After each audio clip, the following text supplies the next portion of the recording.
casa e simplesmente está em casa.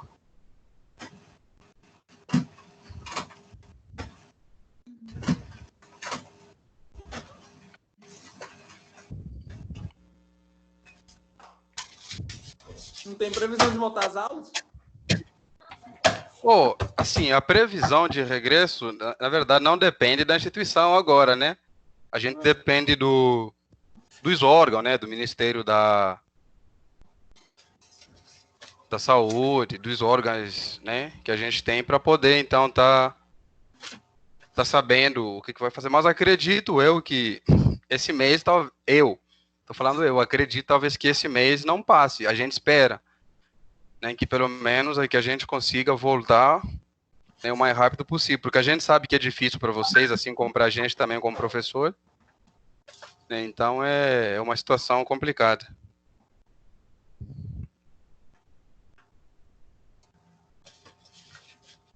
Então esse mês não vai ter prova não, né? Não, por enquanto as provas, elas estão sem, digamos assim, uma data específica, por causa da situação que a gente está passando. Aí, como a gente está passando por essa situação, então, de momento, as provas, elas, né, estão sem uma data definida.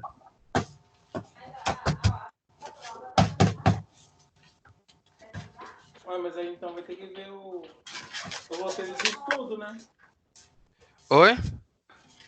Mas vai chegar um tempo que o conteúdo vai acabar, né? Desse terceiro período.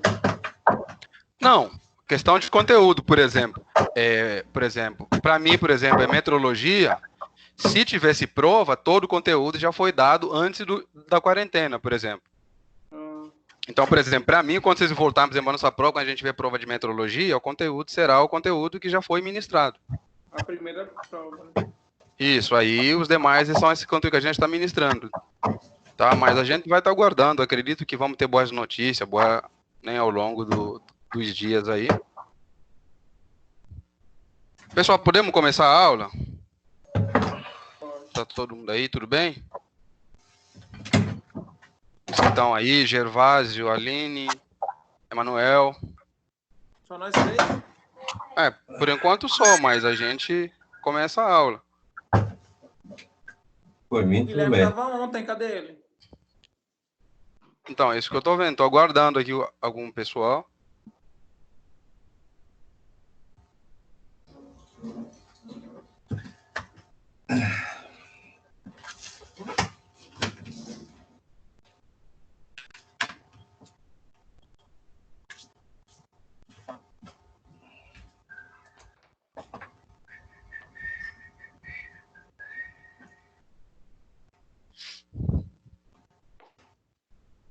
Agora, hoje vocês estão me ouvindo e estão me vendo, né? Tamo. Então tá bom, porque ontem o povo não tava nem me vendo, nem eu ouvindo ninguém. Ué. Foi uma Eu situação tava te meio... ouvindo, sim. Vocês estavam? Eu tava. Ah, então vocês estavam fingindo, então. Você também tava ouvindo, né? Não, sou uma hora que eu ouvi, então olha só. Só o momento que eu ouvi. Tu ouviu a Aline reclamando?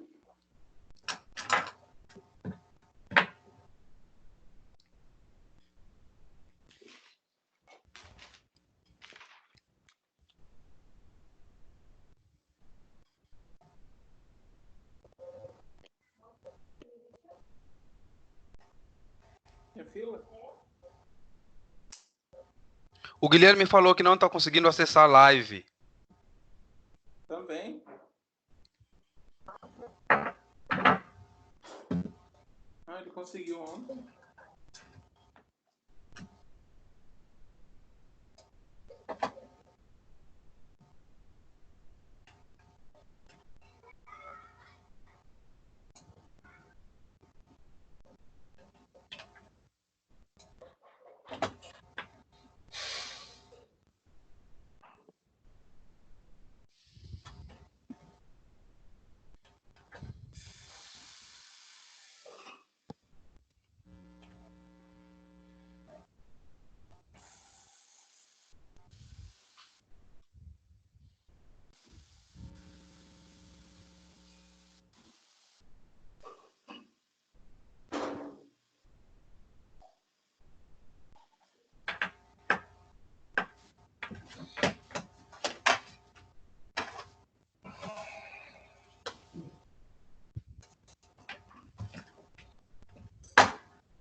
Pessoal, Oi.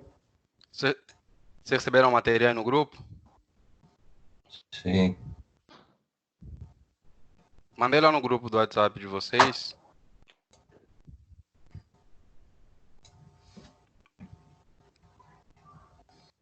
Nossa, tá foda.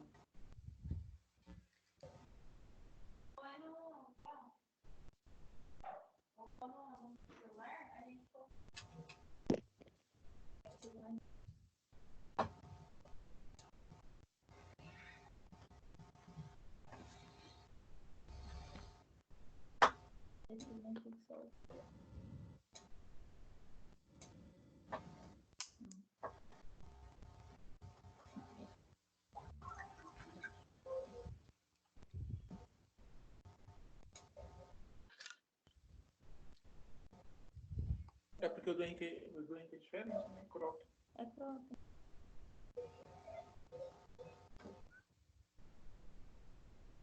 Pessoal, vamos lá então. Boa noite a todos. Noite. Noite. Para vocês três que estão aí, acredito aí, não sei se entrou mais alguém. Tá? Vamos então começar então um pouquinho a nossa aula. Eu gostaria, antes de fazer uma revisão para vocês, não uma revisão, mas queria apresentar para vocês o que a gente viu nas últimas aulas, antes de acontecer essa quarentena. E também na videoaula que eu fiz com vocês sobre resumo de metrologia que eu cheguei de mandar para vocês. Eu acredito que vocês viram lá no meu canal lá, ou vocês viram lá no AVA também. Canal Né? no YouTube. Isso, Ah, tá? Ou vocês assistiam lá no AVA também, não tem problema, tá? Mas olha só, eu vou apresentar para vocês aqui um conceito. O que a gente aprendeu até agora? O que a gente sabe? Quando a gente trabalha em metrologia, né, a gente trabalha com medições, a gente trabalha com incerteza. Então, o que a gente sabe? Que todo o resultado de uma medição, todo o resultado sempre vai depender do resultado que você obteve e mais ou menos uma incerteza de medição. Tá? Onde essa incerteza de medição, ou seja, eu não tenho certeza até que ponto esse valor ele funciona, até que ponto esse valor me garante uma confiabilidade. Tá? Então, todo o resultado, quando a gente faz uma certa medição, então o resultado da medição ele sempre corresponde a um intervalo e não apenas um único valor. Então, ou seja, vai ser um intervalo de valores, né? Onde nós teremos, então, o resultado da medição é igual ao resultado obtido, mais ou menos a incerteza. Onde essa incerteza também ele é uma faixa de valor. Por quê? Porque eu posso fazer uma medição obtendo um outro valor e posso fazer uma outra medição obtendo uma outra incerteza. Então, é uma certa faixa de valor. Então, olha só, o que a gente viu até agora? O que a gente já aprendeu? A gente aprendeu, então, olha só, que aprendemos a calcular o erro de medição, onde o erro de medição é dado pelas indicações menos o valor verdadeiro. Então, olha só, se eu tiver apenas uma única indicação, ou seja, uma única medida, tá, dentro do sistema, então o meu erro vai ser apenas aquelas medidas menos o valor verdadeiro. Se eu tiver várias medidas, por exemplo, 3, 4, 5, 6, 7, enfim, se eu tiver várias, então o meu erro de medição vai ser, vou calcular a média desses valores e vou subtrair dele o valor verdadeiro. E outra coisa que a gente aprendeu também é o erro sistemático. O que é o erro sistemático? Né, aquele erro, ou seja, teoricamente seria aquele erro quando eu faço infinitas medidas, né? Só que na prática, eu não faço infinitas medidas. Eu faço uma certa quantidade de medida, né? E eu vou pegar uma amostra, que vocês estão estudando lá em estatística, eu vou pegar uma amostra, né? E vou fazer análise dessa amostra. Então, teoricamente seria, né, a média das infinitas medições. Claro que a gente não faz infinita, por isso que aqui no erro aqui de medição eu comentei que se tivermos apenas uma, vai ser apenas aquela medição, se tiver duas, vai ser a média das duas, né? Assim eu consigo estimar o erro sistemático. E outra coisa importante que nós também aprendemos foi o erro, né, sistemático, quando nós temos esse erro sistemático, né, se enquadrando então na posição de de um certo valor que já não é infinito. Então ali nós conseguimos calcular uma certa tendência. O que é a tendência? A tendência vai ser, então, a média das indicações, tá? Menos o valor verdadeiro. Esse valor verdadeiro, eu coloquei um C aqui para diferenciar, que é chamado valor verdadeiro convencional, tá? Porque quando a gente tem uma medida, tem um certo equipamento, ele já tem um certo valor convencional, e esse valor, então, a gente chama ele valor verdadeiro convencional, tá? Onde SI e M, ou seja, são indicações média. E você já sabe, né? Em estatística, vocês estão aprendendo que para calcular a média é muito simples. Basta somar todos os valores que você tem e dividir pela quantidade. Se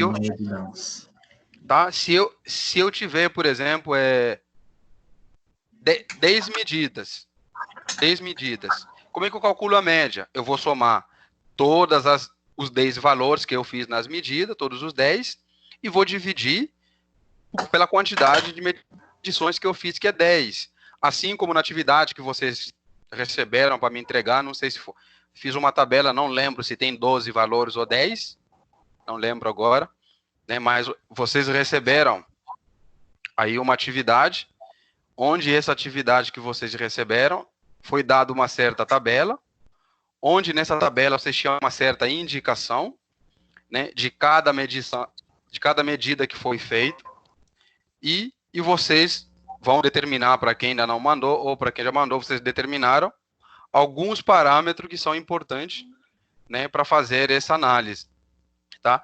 Então, olha só, como é que eu calculo a tendência?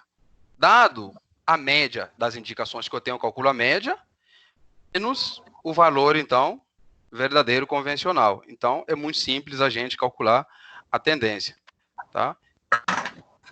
E se eu tiver o valor da tendência, para calcular a correção, é muito simples, porque se o valor da minha tendência, vamos supor que me dê 4, tá? 4, a minha correção vai ser menos 4.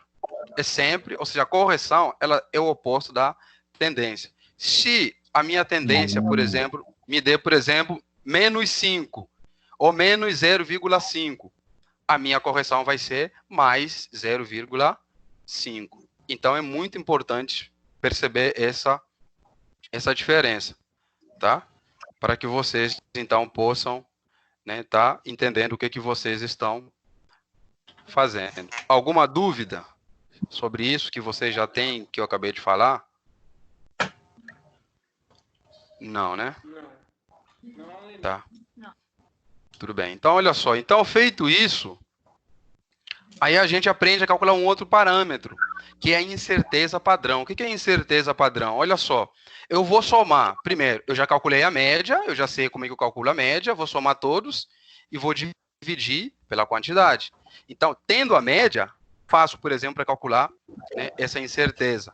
Por exemplo, no exercício de vocês, vocês receberam uma tabela com, eu acho que 16 medidas. Isso, né? 16. Isso, a tabela de vocês tem 16 medidas. Então, ou seja, o que é a média? A média, somar todos os valores que estão aí e dividir por quanto? Por 16. Já tenho a média, então eu já sei o meu IM. Tá? Então, o que esse símbolo significa? Professor, somatório, vocês já viram isso em probabilidade estatística. O que significa? Vou pegar primeiro o primeiro valor, no caso, na tabela de vocês, que vocês receberam. Como é que eu ia calcular a incerteza? O primeiro valor que vocês receberam é 100,20, eu acho, né? Isso. O material de vocês. Então, primeiro vai ser 100,20 menos a média ao quadrado, mais, vou fazer esse mesmo processo, vou somar todos eles, tá? E sempre elevando ao quadrado. E depois, como são 16 menos 1 vai dar 15. Então, você vai dividir tudo por 15. Depois que somar tudo, tiver esse valor da soma, vai dividir por 15, porque 16 menos 1 vai dar 15. Pronto, feito isso, você já tem a incerteza padrão. Tendo a incerteza padrão, que também foi pedido para vocês no exercício, calcular a repetitividade, porque é muito fácil. Se eu já tenho a incerteza padrão, para calcular a minha repetitividade, é muito simples, basta eu multiplicar pelo fator de student, que é um fator que eu já dou para vocês, que é um fator que a gente trabalha aproximadamente 95% de confiabilidade, né? Ou seja, de uma margem, né, que a gente trabalha. Então, ou seja, tendo o valor dessa constante, que normalmente sempre ele é dado para vocês, e já calculei a minha incerteza padrão, basta multiplicar. Então, vou ter aqui um valor, porque é que eu vou calcular. Agora, onde é que vocês têm dificuldade, que as pessoas têm dificuldade? Isso aqui é um somatório. O que significa? Eu vou pegar o primeiro valor, vou subtrair com a média, vou elevar ao quadrado, mais... Vou pegar o segundo valor, vou subtrair com a média, vou elevar ao quadrado, vou somar todos até chegar, no caso de vocês, nos 16 valores. Aí, quando eu tiver todos os valores, isso aí não precisa fazer separado. Por isso é que vocês têm uma calculadora. Você pega a sua calculadora, abre parênteses, coloca lá, por exemplo, 100,20 menos a média ao quadrado, mais, pega lá o segundo valor na tabela de vocês, que no caso, 99,5 ou 0,50. Menos a média ao quadrado, e vai somando tudo, coloca tudo na calculadora, é só abrir parênteses e fazendo todo esse processo. E tendo o resultado, basta dividir por n menos 1, n é 16, menos 1, 15, tirando a raiz desse valor, vocês vão chegar no valor da média, ou da incerteza padrão. Tá? E tendo a incerteza padrão, é fácil calcular a repetitividade. Por quê? Porque ela só depende da incerteza padrão. O T é que esse fator eu já forneço esse fator para vocês e vocês já têm, então, esse fator ali. Então, acaba que fica muito simples e muito tranquilo para vocês. Alguma dúvida? Ô, professor, esse negócio que subtrai a média, faz todos, aí soma, depois divide? Isso. Por 15? Isso, no caso, como são 16, 15 menos 1, 16. Sim, mas faz um por um ou soma todos, depois divide? Ou Não. Faz, então, por exemplo, eu falei. Faz aqui, ó, 100, divide menos a média ao quadrado, aí divide por 15. Depois faz Não. Soma tudo de uma vez. Faz tudo, depois soma, aí divide. Isso, aí divide por 15. Tá. Aí depois tira a raiz no final. Uhum. Tranquilo, gente? Aline, tudo bem? Manuel, tudo bem? Sim. Então, olha só. E aí, feito isso, o que a gente aprendeu também? Como calcular a indicação corrigida. Né? Ou seja, no exercício eu até peço para vocês calcular as indicações corrigidas, que vocês fizeram isso. Né? Ou vão fazer também para quem ainda não fez. Então, olha só, a indicação corrigida, ele vai ser a indicação que eu tinha antes, mais o fator de correção que eu acabei de calcular aqui, porque eu já acabei de calcular a minha correção, eu já tenho a minha correção. Tá? A minha correção é o inverso da tendência. Se a tendência for positiva, minha correção vai ser negativa. Se a tendência for negativa, minha correção vai ser positiva. Então, eu já tenho a correção, já tenho o valor da indicação que foi fornecida lá na tabela, pelos valores que foram medidos, das indicações. Então, basta fazer essa conta simples e já tenho a minha indicação corrigida. E isso aqui é que eu acabei de comentar lá. Então, olha só. Como é que eu escrevo o resultado de uma medição? É que eu falei, é o valor médio, mais ou menos o fator de correção, se precisar corrigir, e mais ou menos a repetitividade dividido por raiz de n. Olha só interessante, o que eu falei para vocês? Que a gente não faz infinitas medidas. Por que a gente não faz infinitas medidas? Porque a gente pega uma amostra para fazer as medidas, não vou fazer infinitas medidas. Então, olha só, se n for igual a infinito, vocês aprenderam comigo em cálculo 1, se n for igual a infinito, isso aqui vai tender para zero. Porque qualquer valor que seja de R sobre infinito, esse limite aqui vai tender para zero. Então, se isso aqui vai tender para zero, então o meu resultado é simplesmente a indicação média, mais ou menos o fator de correção. E outra coisa também que a gente aprendeu é como calcular a correção pela influência da temperatura. Eu comentei com vocês que nas fontes externas, né, que o que mais nos preocupa, é que a gente está mais preocupado em trabalhar, são as fontes, né, de temperatura, porque elas causam muito efeito nos equipamentos. Então, como é que eu faço esse cálculo? A correção, quando eu tenho a influência da temperatura, basta calcular o coeficiente do sistema. Normalmente, esses valores são dados pelos fabricantes, tá? O coeficiente de dilatação linear do sistema, menos o coeficiente da peça ou do material, né? Que multiplica a temperatura de medição menos a temperatura de referência. Que nós já estudamos que em metrologia, nós padronizamos, né, foi padronizado não por mim, mas foi padronizado pela convenção, tá? Que a temperatura de referência em metrologia para a gente vai ser 20 graus Celsius. Então, esse valor vocês têm que conhecer de cabeça, tem que saber que tem um exercício, esse valor vocês têm que saber que é 20 graus Celsius. Lembrando que nessa equação a temperatura não pode entrar em graus Celsius, tem que entrar em Kelvin, ou seja, então se a temperatura nossa de referência é 20, como é que a gente faz para transformar? Basta somar por 273. Né? Somando por 273, então aí a gente vai ter a nossa temperatura de referência e a temperatura também de medição, que é a temperatura que vai ser, né, fornecida lá naquele ambiente que a gente está trabalhando. Tudo bem, gente? Sim. Então, olha só, eu vou chamar a atenção aqui para vocês por uma coisa que muita gente na prática e não só tem dificuldade. Então, olha só. Por que eu quero chamar a atenção? Deixa eu voltar aqui. Olha só essa fórmula aqui, ó. A indicação corrigida vai ser a indicação que eu tenho mais o fator de correção. Então, eu tenho equipamento lá, eu fiz uma medida, ó, aí deu alguns erros, aí de repente eu quero corrigir. As indicações aqui, iniciais, eu tenho, porque eu fiz a medida, então eu vou precisar do fator de correção. É aqui onde muitas pessoas começam a errar. Por que eu falo começam a errar? Porque aqui na fórmula, o sinal que está aqui é o quê? Positivo, ou seja, vou somar tudo. Tudo que eu tiver do fator de correção, vou somar. Aí, começa a aparecer o erro. Então, olha só, eu quero deixar bem claro isso aqui para vocês, para que vocês não errem isso aí em trabalhos, em provas, sei lá, um dia vocês forem trabalhar em algum certo lugar. Então, olha só, eu fiz um exemplo aqui. Fatores que influenciam e determinam o resultado. Vamos supor que você tem um equipamento qualquer. Então, olha só, se você medir a temperatura de uma pessoa, estamos supondo que a gente está medindo, vamos supor que o termômetro, então, mediu 37,7 graus Celsius. Marcou isso, temperatura da pessoa. E aí eu faço uma pergunta para vocês, a pessoa está com febre ou não? Professor, como é que eu vou saber? Então, eu preciso calcular o fator de correção. Então, olha só, presta atenção, se o meu fator de correção, que é uma incerteza, que é um erro, eu chamei aqui de erro de medição, porque nós já vimos isso. Se eu vou corrigir algo, é porque eu tenho um erro. Se não tiver nada de errado, não tem por que corrigir. Então, aquele meu fator de correção, ele é um erro de medição, ou seja, é uma incerteza que eu não sei nem se é. Então, olha só, eu quero que vocês percebam, quando esse fator de correção, ele der um valor negativo, você nessa fórmula aqui, você vai usar ele o quê? Positivo, para eu corrigir.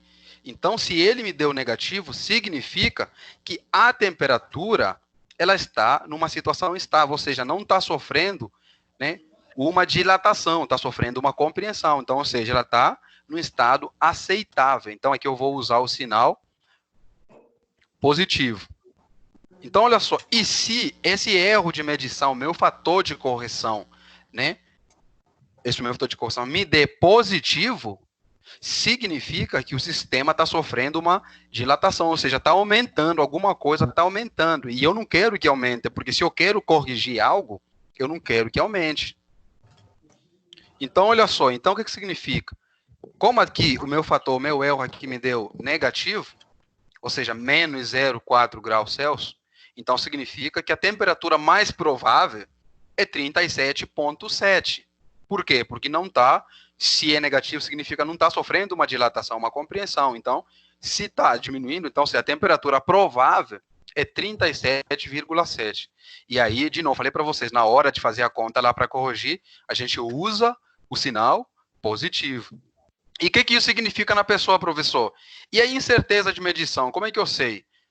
Se o valor da incerteza, por exemplo, for mais ou menos 0,5 graus Celsius, vamos supor que eu estou trabalhando nessa faixa da minha incerteza, e a minha temperatura for 38,1 ou 0,1 graus Celsius, então eu posso afirmar que a temperatura ela pode estar entre 37,6 até 38,7. Professor, onde que veio o 38?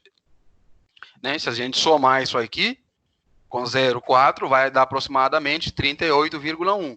Então, o que isso que eu consigo concluir? Que há uma grande probabilidade, né, da pessoa estar com febre. Há uma grande probabilidade, porque está acontecendo alguma coisa. Porque se é provável 37, e eu sei que ela está numa faixa de 37 até 38 pontos, então, ou seja, na minha incerteza, eu consigo garantir que é uma probabilidade, né, uma grande probabilidade dessa pessoa estar com febre. Por quê? Porque quando o negativo, eu falei, está sofrendo uma diminuição, ou seja, tem uma diminuição nesse fator, e quando o erro de medição for positivo, então a temperatura mais provável, 37, que nós já vimos lá que o aparelho marcou, 37,7. Então, já vimos que eu utilizo o fator de correção negativo. Então, se eu subtrair daqui, eu vou ter 37,3. Ou seja, a pessoa não está com febre, né? Porque se eu tenho o meu fator de correção positivo, eu consigo garantir maior confiabilidade nesse sistema. E a incerteza de medição, olha só, se o valor da incerteza for o mesmo, mais ou menos 0,5, e a temperatura provável, né, que nós já vimos, calculamos aí 37,3, então podemos afirmar que a temperatura ela pode variar entre 36,8 até 37,8.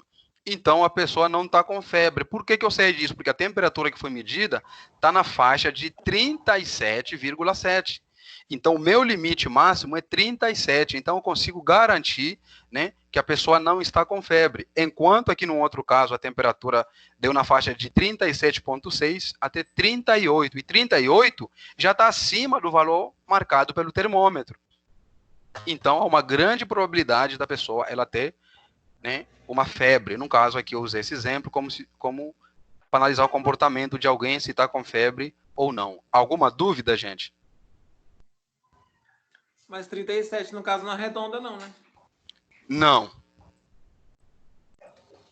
Não arredonda. Manter os valores assim conforme foram dados, tá bom? Mas esse valor ficou 1 grau de diferença, né? Isso, só que 1 grau de diferença, tipo assim, nos números, ele é pequeno, concorda? Aham. Sim. Só que na doença é muita coisa. Ah, entendi. Você concorda Então, não comigo? pode passar de 1 grau. Não, não pode passar desse valor 37, não pode passar, Aham. tá? Uhum. Porque o 37, o que a gente sabe? 37 é a parte inteira do número, então, ou seja, a parte que eu tenho certeza. Sim. O 0,7 pode aparecer outras casas. Eu posso errar para mais ou para menos. Mas o 37 tem que ser garantido. Só que no segundo caso, o último valor, vocês estão vendo, é 37,8. Tá, esqueça o 8, mas o valor final é 37. Você concorda? Aham. Isso, então, ou seja... Eu falei 36. Isso. Uhum. Enquanto que no outro caso, o valor final foi para 38. Já está acima do valor que eu medi. Isso.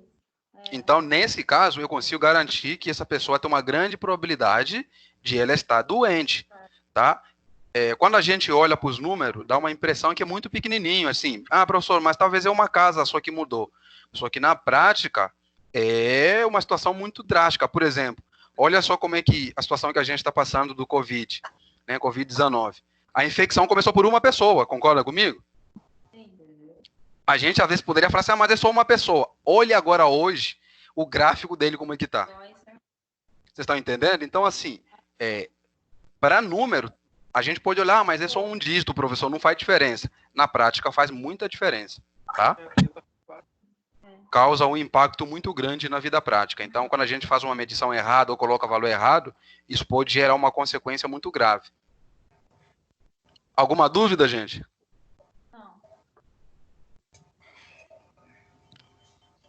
Então, olha só, aqui eu coloquei os nomes, tá? De todas as letras que a gente tem lá nas fórmulas. O C é a correção, o I é a indicação, o T é a temperatura, né? Faltou em aqui, não saiu, mas em Kelvin. O alfa, coeficiente de dilatação térmica. O N, número de medições executadas. O I e M, indicações médias, né? Somo todas, vou dividir pela quantidade. O RM é o resultado da medição. O RE é a repetitividade. O U, nós vamos usar o U, então, como a incerteza padrão. E aqui tem outras grandezas também. O TD a gente chama de tendência. O V é o valor verdadeiro do mensurando. O V, no final com C que eu coloquei também valor verdadeiro, apenas eu coloquei o C para diferenciar, em que é o valor convencional. E o T é o coeficiente, que vocês já sabem, né? Normalmente ele é dado. E esse V, então, né? São aqueles valores, então, para obtenção do coeficiente de Student, tem aquela tabela ali, ou o chamado também o grau de liberdade. Então, ou seja, eu consigo ter um grau de liberdade para poder trabalhar, né? Por isso é que você vê lá na forma, quando a gente calcula, por exemplo, a incerteza padrão é a mesma coisa que vocês calculam lá em estatística, chamado desvio padrão. Vocês podem observar que a fórmula é igualzinho, só muda a letra. Enquanto lá vocês usam S, eu acho que vocês usam S, né? Ou a letra sigma, não sei, mas tem professor que usa a letra S e chamam de desvio padrão. Você pode olhar que a fórmula é a mesma. Né? Então, observem que a gente tem as mesmas análises. Então, aqui tem um nome de todas as siglas, né? Para vocês poderem. Então, olha só, qual é que é a nossa aula de hoje, professor? Na aula passada, nós falamos das medidas diretas. Tá? Começamos a analisar o comportamento do que estava acontecendo de forma clara. Tá? E hoje, então, nós vamos analisar, e nas aulas passadas, nós analisamos apenas o comportamento da fonte, ou seja, era uma única fonte. Tá? Só que agora, eu vou analisar o comportamento de várias fontes. Não só... A minha tela saiu aí, ou vocês conseguem ver? Dá para ver. Não, ainda tá aqui.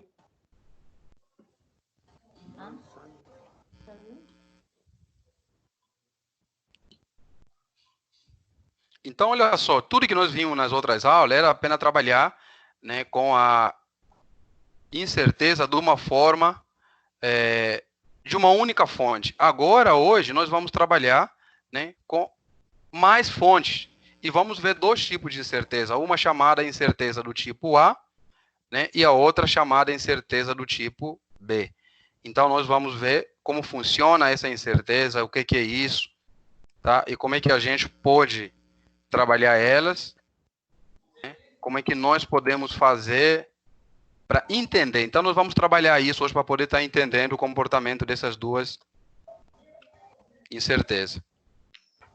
Então, olha só, o que era nós aprendemos na outra aula que o mensurando, ele poderia ser um mensurando variável ou ele poderia ser um mensurando fixo. Então, nós vimos na aula passada qual que é o comportamento do mensurando fixo, qual que é o comportamento do mensurando variável. Então, olha só, coloquei aqui, para se estimar então corretamente o resultado de uma medição, é necessário considerar todas as fontes de incerteza atreladas ao processo. Muitas vezes temos diferentes incertezas que geram erro de natureza. Por exemplo, se eu perguntar para a Aline, Aline, o que eu preciso fazer para fazer um arroz? O que eu preciso para fazer um arroz? Arroz, óleo e água. Arroz, óleo e água. Paulo, o que eu preciso para fazer um arroz? Pode ser com alho, cebola, óleo. Também. Então, vocês estão vendo? A Aline falou que é só óleo, água e arroz. O Paulo falou que pode ser alho, pode ser não sei o quê. Então, vocês conseguem observar que, ou seja, tem vários fatores que influenciam para eu fazer um arroz? O da Aline é água e sal. O da Aline é só água e sal. Né? Tem o sal, o sal. Então, observem que tem muitos fatores que influenciam para que eu possa, né, estar fazendo, então, esse exemplo hipotético que eu usei para fazer um arroz, né? E tem gente, por exemplo, que gosta de cebola, faria o mesmo arroz utilizando cebola. Tem gente, por exemplo, que não gosta, que não utilizaria com cebola. Então, você observa aqui. Então, quando a gente trabalha com resultado de medição, né, então, existem muitas fontes de incerteza que estão vinculadas a esse processo que a gente está trabalhando. E muitas das vezes nós temos diferentes fontes de incerteza que geram erros de diversas naturezas, né? Então, olha só. Então, o que nós podemos, então... O que pode ocorrer quando a gente tem vários? Pode ocorrer erro de leitura, né?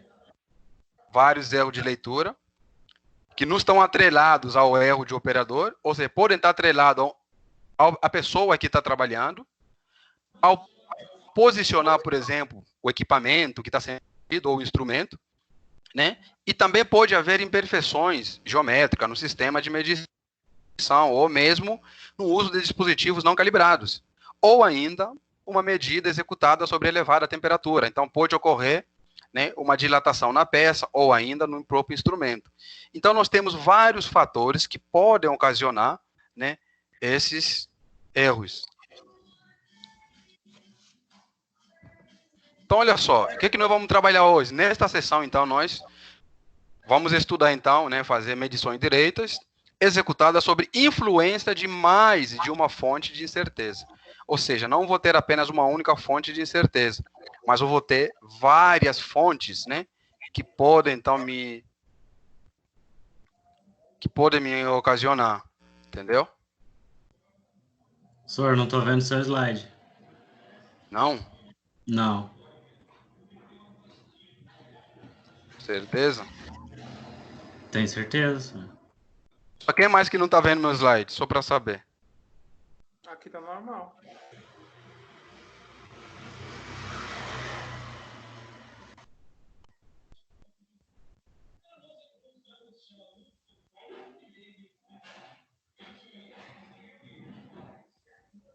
Ô, Paulo, até agora nada?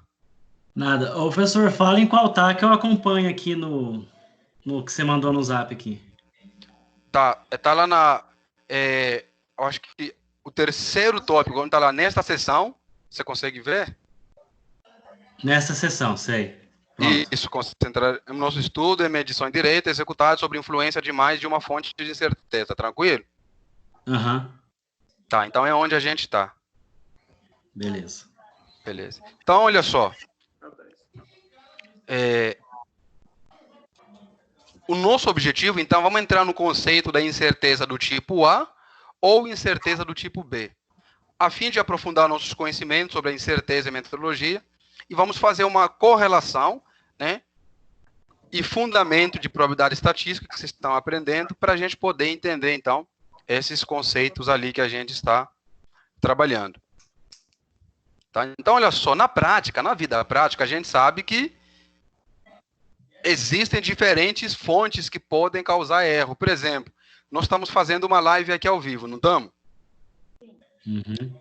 Dependendo, por exemplo, da tua internet, da temperatura, do lugar que você está, por exemplo, teu celular, ele pode, né, pode ocasionar várias situações ou vários erros, né?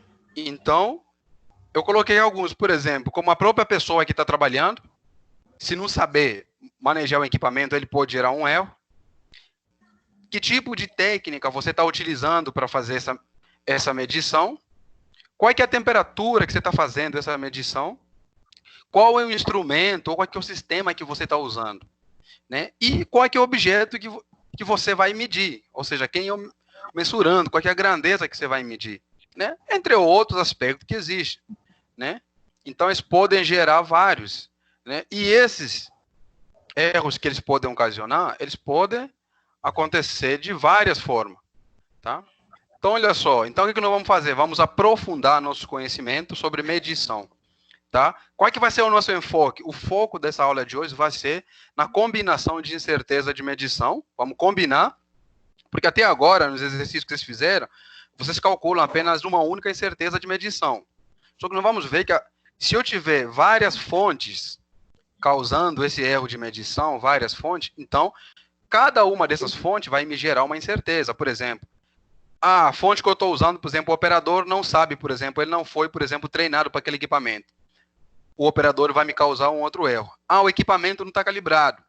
Vai me causar uma incerteza também. Então, olha só. Então, cada uma dessas fontes, ela vai me causar uma incerteza. Tá? E essa incerteza, ela afeta significativamente no processo de medição. Né? Então, a gente vai estudar elas, né, e analisar elas de forma separada. Então, olha só, qual é que é o primeiro passo que deve ser considerado numa ação quando a gente trabalha? A primeira coisa que a gente tem que fazer é um levantamento de todas as fontes que agem sobre o processo, seja em menor ou seja em maior magnitude. Então, ou seja, o primeiro passo, você tem que fazer o levantamento. Você vai fazer um trabalho, um projeto. Primeira coisa, tem que fazer o levantamento desses dados. Quais são os dados que você precisa para você fazer esse projeto? Tá? Então, feito isso, qual é que é o primeiro passo? A pessoa. Olha só, a falta de treinamento para o mensurando, né? Eu falo assim, é a régua, ou seja, na má disposição, se a pessoa não for treinada, a falta de um treinamento, né, no instrumento, isso pode até o próprio instrumento, se não for bem, isso vai gerar um grande erro de leitura. E o segundo ponto, qual é que é o procedimento que eu vou usar para medir? Como é que eu vou me colocar em cima da mesa? Vou colocar, por exemplo, em cima da geladeira, onde já tem uma temperatura?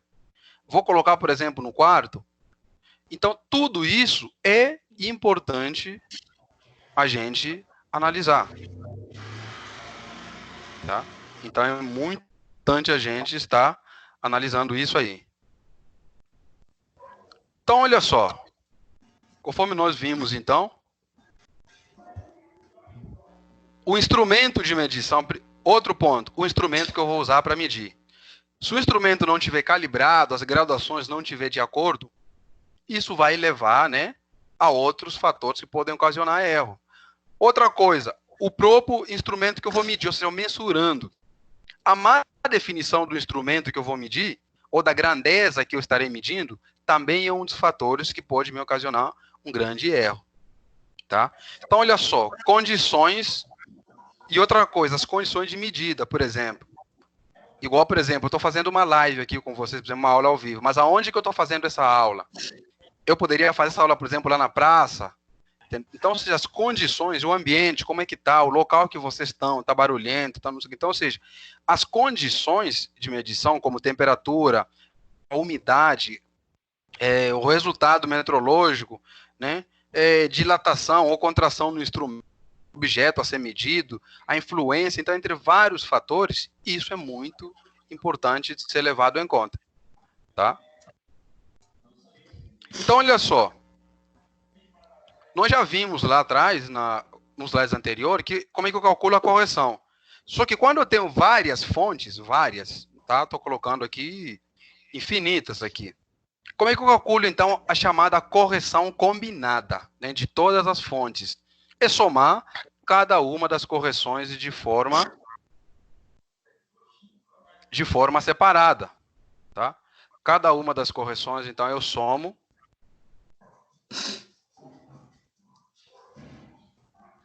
O pessoal está me ouvindo? Tranquilo? Sim. Sim. Tá, então, eu somo todas as correções, né, separadamente, claro. E quem é C1, quem é C2? Por exemplo, C1 pode ser a correção, por exemplo, da temperatura. C2 poderá ser, por exemplo, a correção, por exemplo, do... Pessoal, alguém está mexendo nos slides aí. Ixi, ninguém, nossa. Vocês conseguem ver? Não, eu tô achando que vocês não estão vendo, mas se vocês estão vendo, então tá bom. Não, slide, sim. Mas a gente provavelmente. Eu não estou vendo o slide, professor. Você Eu não tá também vendo? não. Eu tô acompanhando no Zap, eu nem tô vendo o slide. Aqui, ó, tá branco. A gente também está acompanhando no WhatsApp. Tá bom então. Então, olha Esse só. slide aqui está parado no 13 aqui. Tá parado no 13? Não sei nem que... Tá no 17, né, professor? Tá no 17. Isso. Entra pelo WhatsApp, ô Gervásio, pega no grupo. Igual nós fazendo. Então, olha só.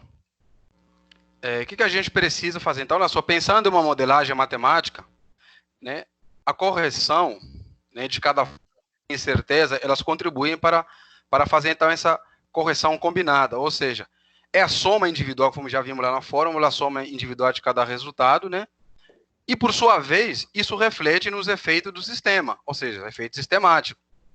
Porque se eu vou ter, cada um do sistema vai gerar uma incerteza, e eu vou ter que ter um fator de correção, então ali eu preciso calcular também uma incerteza chamada incerteza combinada, tá? E quando medimos, então, várias, então, eu quero que você preste bastante atenção nessa frase que está aqui, porque muitos alunos têm dificuldade de identificar, professor, quando é que eu tenho uma incerteza do tipo A ou quando é que eu tenho uma incerteza do tipo B?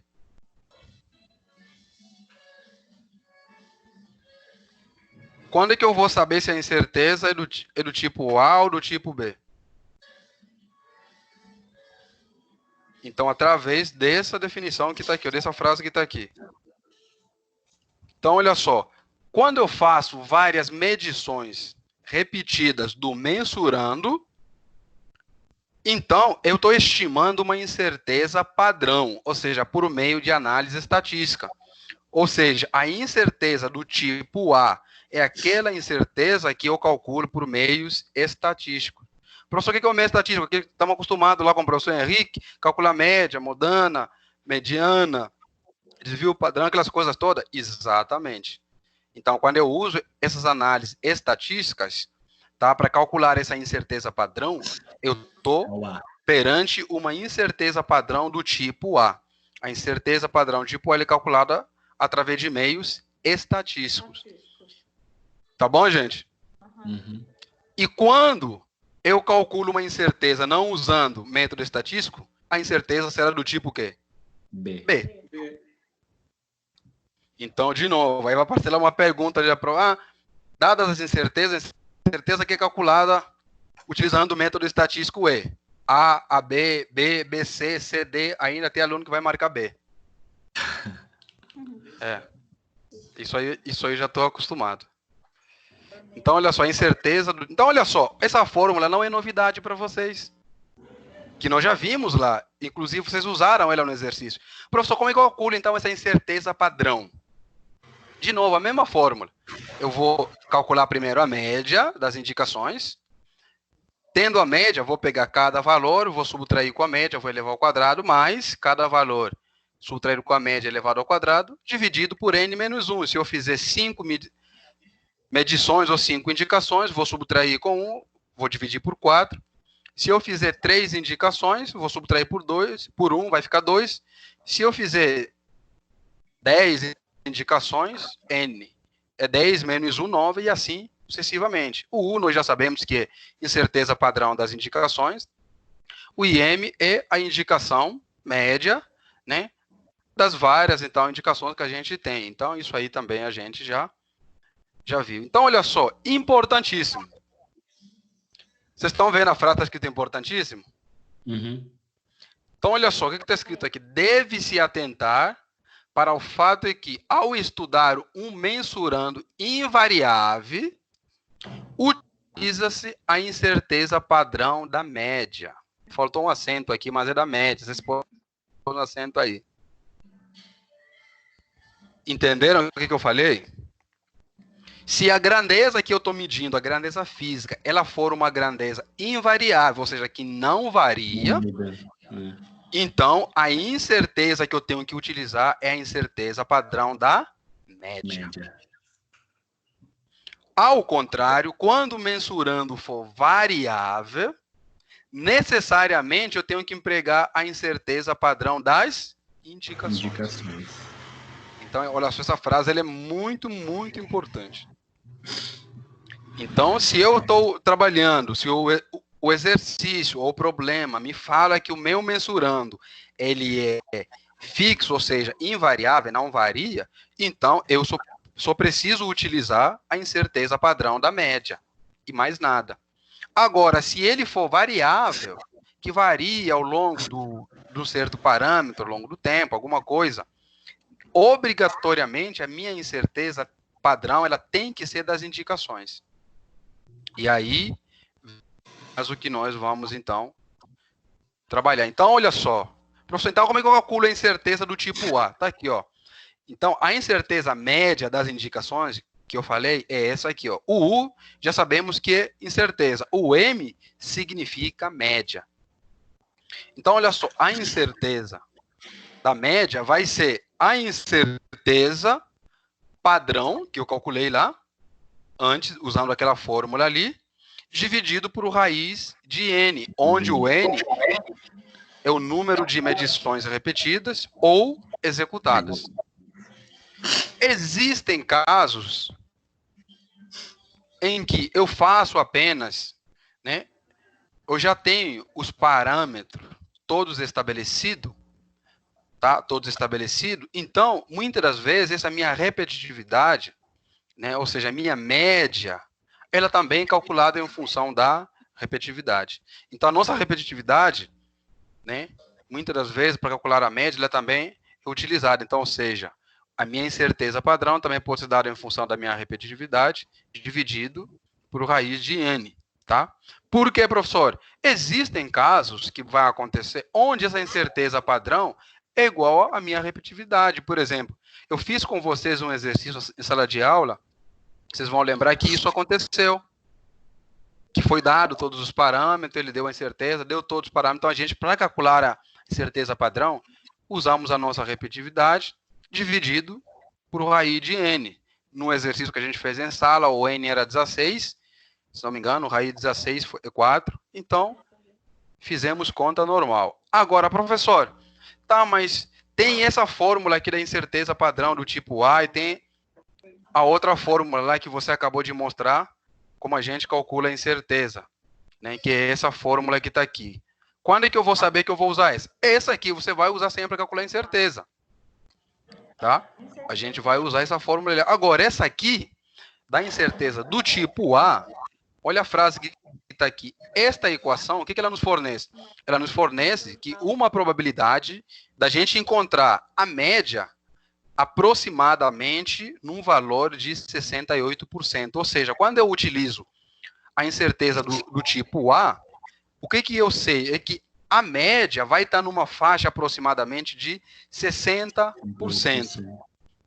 68%. Enquanto a outra fórmula lá, que a gente viu, lá que a gente utiliza aquela fórmula, né, ela é utilizada para calcular a incerteza, tá? Padrão, quando a gente está na margem de 95%. Enquanto aqui eu garanto 68% que a média estará dentro, né, do intervalo de incerteza, tá? Enquanto que lá na outra... Oi? Ô, Daniel, qualquer uma dessas duas fórmulas que tá aqui, a vermelho ou a azul é para calcular a incerteza. Do tipo A. Uhum. Tá, isso, incerteza é do tipo A. Onde essa incerteza nos garante que a média, isso, exatamente, invariável. Onde a média vai estar a 68%, ou seja, a média vai estar dentro de uma faixa de 68%, a gente consegue garantir que a média vai estar dentro daquele intervalo. Tranquilo, gente? Beleza. Então, olha só, vamos fazer um exemplozinho aqui para vocês entenderem. Olha só. Suponha que foram medidas as massas de um determinado produto em uma balança, que vocês tinham que fazer no exercício de vocês. Tá? Só que de vocês vai até 16. No meu, claro, eu sou professor, tem que fazer pequenininho, né? Para explicar para os alunos. Pequenininho porque ele tá EAD. Isso. Obrigado por me ajudar, mano. Isso, muito obrigado. Né? O professor tem que fazer pequenininho para mostrar para os alunos, né? Como é que faz. No de vocês foi até 16 a tabela de vocês. São 16 medições. Tá? Então, olha só, imagina que eu medi a massa do certo produto. Na primeira vez que eu medi, deu 10 gramas. 10,1 grama. Na segunda vez que eu medi, deu 10 gramas. Na terceira vez, deu 10,2 grama. São os valores que eu encontrei das indicações na hora que eu fui fazendo essas medições. Então, ele pede que eu calcule a média das indicações, é média.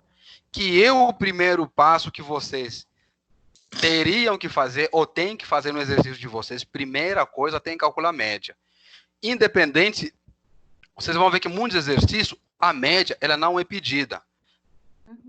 Tá? Porque supõe-se que o aluno já sabe calcular a média. Então, a primeira coisa que tem que fazer é calcular a média. Eu coloquei aqui de forma didática, tá? Para vocês entenderem. O que vai ser a média, professor? Somar tudo e dividir por quantas medições eu fiz? 3.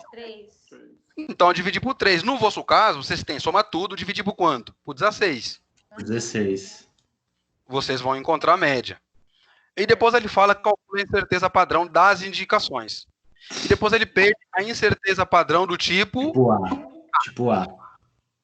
Então, olha só. É simples. Professor, como é que eu calculo a média? Tá aqui, ó, vou somar tudo. Soma tudo, vou somar 10,1 mais 10,0, que é a mesma coisa que 10, mais 10,2. Tudo isso aí eu vou dividir por 3, porque eu fiz apenas 3 medições. Então, olha só, somando tudo, dividindo por 3, me deu 10,1 grama. Como está tudo em grama, estou colocando a unidade também em grama. Então, olha só, letra B, incerteza padrão das indicações. Está aqui, ó, só usar a fórmula. Qual é a dificuldade que muitos têm de usar a fórmula? é porque aqui aparece esse i e esse quadrado. Gente, é simples. Olha só. Qual é que é o primeiro valor que eu tenho na tabela? 10,1, certo? Isso. Então, eu vou colocar entre parênteses 10,1 menos a média. Quanto é que me deu a média? Deu também 10,1.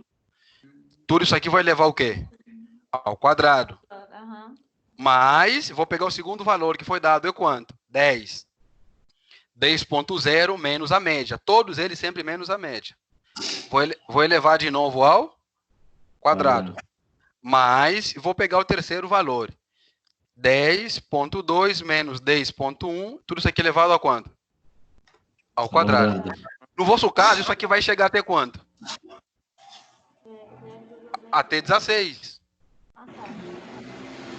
Porque vocês têm 16 valores. No meu caso, eu tenho 3. Então, no vosso vai chegar até 16. Tá? No vosso caso. E... Divide por 3 menos 1. Isso, 3 menos 1. Porque eu tenho 3 medições. Lembrando que a fórmula é n menos 1. Uhum. No vosso caso, vai ser 16 menos 1, que vai dar quanto? 15. 15. Então, fazendo essa conta aqui, gente, professor, vou ter que começar a fazer aí. Olha só a vantagem que está aqui, ó. Esse valor não é igual à média? Uhum. Então, isso aqui vai dar quanto? 0, concorda? Então, a única conta que eu tenho para fazer é isso aqui, ó. 10 menos 10,1 ao quadrado mais 10,2 menos 10,1 ao quadrado. Gente, olha só. Vocês não precisam ficar fazendo isso aqui de forma separada, que faz esse valor e anota no papel. Faz esse valor e anota no papel. Não precisa. Por isso é que vocês têm uma calculadora. Abre parênteses na calculadora, coloca os valores do jeito que estão na calculadora e aperta igual, divide por 2 e tira a raiz. Simples. Mas no nosso caso é 16. Coloca todos os 16 valores na calculadora. A calculadora aceita todo. Cabe. Então, vocês não precisam ficar fazendo de forma separada, gente. Tá? Então, no vosso caso aqui, no exercício, seria quanto? 100. Seria aquele 100 lá, ponto 20, menos a média que vocês encontraram. Quanto é que foi a média? 99,92. Isso, então, vocês... menos a média. Aí, mais o outro valor, que é 99,50, isso? Isso. Menos a média de novo ao quadrado, e aí faz isso com todos os 16, e aí você vai chegar no valor da incerteza padrão. Tendo essa incerteza padrão, aí matou a letra C que o Emanuel falou que não conseguiu resolver, porque tendo esse valor, eu já dei o valor de T para calcular a repetitividade, basta pegar esse valor que vocês vão encontrar, multiplicar por aquele valor de T que eu já dei para você. Problema resolvido. Tranquilo, gente? Então, olha só, e agora, a letra C, ele pede a incerteza do tipo A. Nós já vimos, olha só, a incerteza do tipo A é a minha incerteza que eu calculei das indicações, dividido por raiz de N. Tomem cuidado, muitas pessoas começam a errar aqui. Na hora de calcular a incerteza das indicações, é N menos 1. Na fórmula da incerteza do tipo A, não é N menos 1. É somente raiz de N. De N, isso. Tá? Tomem cuidado para não fazer N menos 1. Então, vou pegar o valor que eu já tenho aqui, 0,1, dividido por raiz de 3. Tá? Então, dividindo 0,1 por raiz de 3, eu arredondei já esse valor aproximadamente 0,06. Então, problema resolvido. Alguma dúvida? De onde que saiu esse 0,1? Tá aqui, ó. Esse cálculo aqui, ó. Da letra B. Agora que eu não tô vendo nada, complica. Não, mas no manual de vocês tem. No material que vocês têm lá, que eu mandei. É o Não, slide 23, Paulo. Ah, tá. Tem aqui o exemplo tem resolvido, né? Isso, esse exemplo ali que eu estou explicando. Ah, beleza, senhor. 23, né? Aqui, achei. Isso, esse exemplo aí, a página Beleza. 23. Então Beleza. tá aí em cima, calculei a média, que é somar tudo, dividido pela quantidade. Depois calcula a incerteza das indicações, que foi pedido, que é fazer esse processo aqui, 1 menos a média, quadrado, mais o outro valor menos a média ao quadrado, mais o outro valor menos a média ao quadrado, e depois de dividir por n menos 1. Como no meu caso, nesse exemplo, só fiz 3 medições, então é 3 menos 1 que vai dar 2. Aí cabe no exemplo, né? 16 não cabe no exemplo. Não, cabe. É porque, tipo assim, quando você usa a calculadora, você só escreve na fórmula. Você não precisa ficar mostrando o resultado aqui. Basta você colocar Aham. os valores, colocar na calculadora e colocar igual, Entendeu? Como você trabalha para fazer em casa, por isso é que eu dei 16, porque vocês estão em casa, de boa. Aí faz aí vai tomar um De suquinho, vai tomar boa, um nada. café, aí vai descansar, né? Os gatos sobem em cima do caderno. Aí depois a Aline vai ter que assistir e ouvir o áudio dela de ontem. Eu não gravei, só você, sem que mandar depois. Tudo Não, bem, manda gente? não, Alguma já passou dúvida aqui? vergonha. Já passou vergonha. Não. Dúvida, gente? Não. Então dá para vocês fazerem o exercício de vocês para caprichar, para conseguir bom ponto. Então, olha só, eu fiz aqui um gráfico mais ou menos só para explicar o que a gente calculou. Então, olha só, nós calculamos aqui a nossa média. O que significa, então, essa minha incerteza do tipo A? Ele vai ter que aumentar. Fazem um favor para mim, eu não fiz essa conta que vocês têm calculadora ali. Pega o valor da... Deixa eu mostrar aqui para vocês. Pega um valor... pega uma média, a indicação média, subtrai com zero, com a indicação do tipo A, e depois, para ver para mim qual é que é o valor que vai dar, e depois soma também. O que? Não entendi. Pegam aquela 10, média, a indicação média, que calculamos na letra A, certo? 10,1, não é? Isso. Subtrai agora o 0,6. 0,06. 0,6. Não, 0,06, que é o resultado. 0,06. 10,04. 10,04. 4. E agora, pega a mesma média, em vez de subtrair, agora soma com 0,06.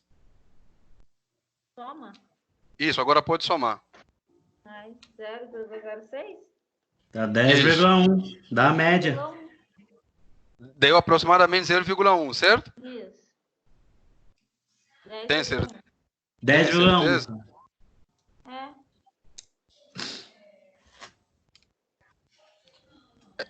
Então, olha só, o que significa? Por que eu pedi para vocês somarem? Só para mostrar uma coisa para vocês aqui. O que significa? Olha só, tá vendo isso aqui que tem azul, que está no gráfico de vocês ali, esse gráfico que eu fiz? Sim. O que significa? Esse menos A aqui é o valor que você subtraiu, que é o 10,04. 0,04, lembra? Vocês fizeram isso. E o mais A, eu chamei de mais A, é o valor que vocês somaram ali, que deu, que você falou, aproximadamente 10,16, né? Aproximadamente. Certo? Aline, tudo bem? Aí é a taxa, professor, que fala? Não, ainda não. Tá. Aline, tudo bem? Tá. Então, olha só, o que significa? Olha só, eu consigo garantir, tá vendo nesse meio que tá azul aqui, eu fiz um tracejado?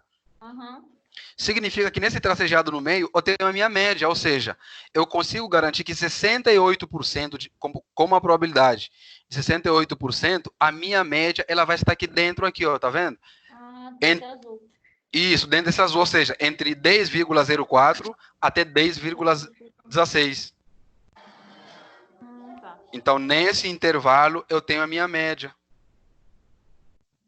Agora, se eu perguntar para vocês, abrem lá no slide 1, na primeira folha do slide, sem aquela que fica meu nome lá, a capa, a primeira folha que começa a aula. O que está escrito ali? Na primeira folha, o resultado da medição é igual a quê? Resultado obtido. Mais ou menos a incerteza. Ah, tá. É isso mais mesmo, ou menos a incerteza. Tudo bem? Sim. Então vamos escrever agora esse resultado desse exercício que a gente fez. Vamos escrever para a gente ver se a gente entendeu. Então vamos aplicar essa forma. Então R vai ser igual R. Estão anotando ali? Peraí. R igual que o R de resultado. R vai ser igual. Qual é que é a média que a gente encontrou? A média é 10,1. Então, R vai ser igual a 10,1. Mais ou menos a incerteza. Qual é que é a incerteza que a gente encontrou do tipo A? 0,06. Pronto. Tá vendo? Já escrevi o resultado da medição, seguindo aquilo que está escrito aí na primeira página. Sim, só isso? Só. Entendi. Entenderam? Então, ou seja, e esse que tem azul no gráfico é o resultado final, ou seja, o meu resultado ele vai ser a média que eu encontrei e mais ou menos a incerteza. Qual é que é a incerteza que eu sei?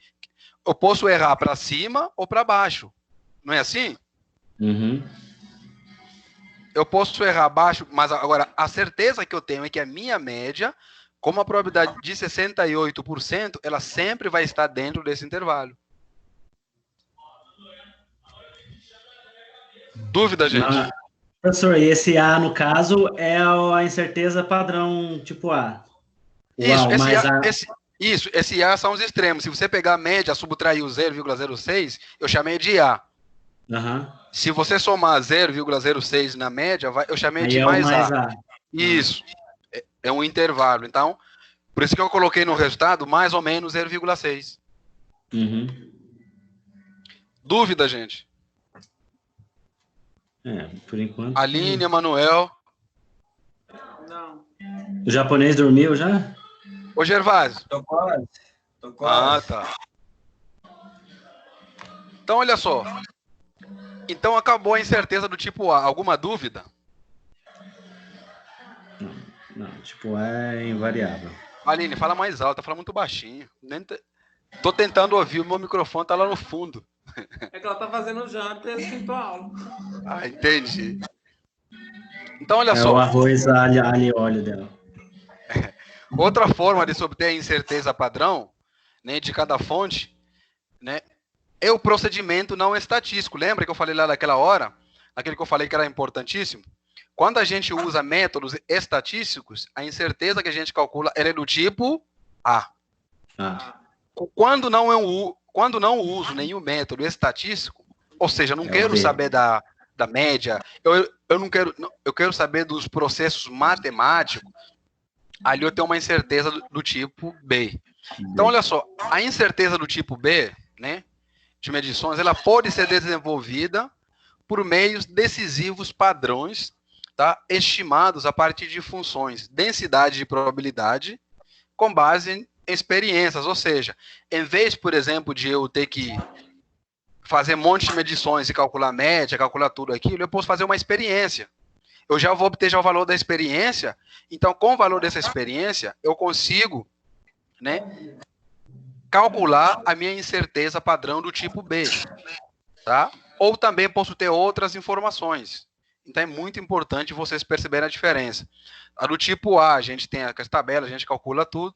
A incerteza do tipo B, ela não depende de processos estatísticos, tá? Oi? Não depende do estatístico, né? Dúvida, gente? Não. Bora.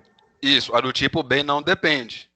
Não, só a do tipo A. Por isso que a do tipo A a gente calcula a média, calcula tudo aquilo ali. Por quê? Porque aquele é um processo estatístico. Tranquilo? Então, olha só. Nessa página aqui, que tá bem explícito aí, olha só. Assim a incerteza do tipo a partir de um... Não entendi. Fala, Emanuel. Não, ele falou se a incerteza B é mais fácil que a incerteza A. Não. Parece que não, mas a B para os alunos parece a mais complexa. Vocês vão entender o porquê. Só que assim, para calcular, para fazer conta, vocês vão ver que ela parece mais intuitiva, assim, tá? Mas alguns ainda acham que é do tipo... Por quê? Por causa do tipo A, você já tem as fórmulas padrões, calcula a tendência, calcula tudo aquilo ali. Então, no tipo B, ela precisa de algumas configurações, tá? Que eu vou mostrar para vocês. Então, olha só. A do tipo A, ela a partir de um conjunto de medições, do mensurando, eu consigo obter por meio de processos estatísticos, né, a incerteza de medição.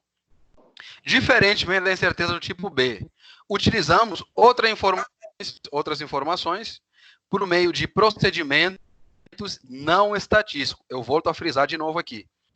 Então, assim, eu tenho o valor da incerteza padrão, sem utilizar métodos estatísticos. Então, olha só, como é que eu faço, então? Olha só, duas características são importantes para a gente começar a calcular a incerteza do tipo B. Primeiro, que eu preciso perceber?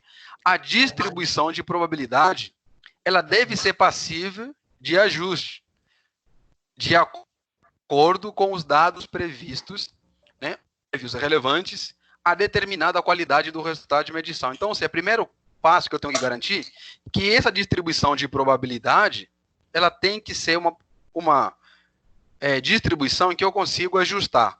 Eu vou pegar, por exemplo, aqui um exemplo hipotético, tá?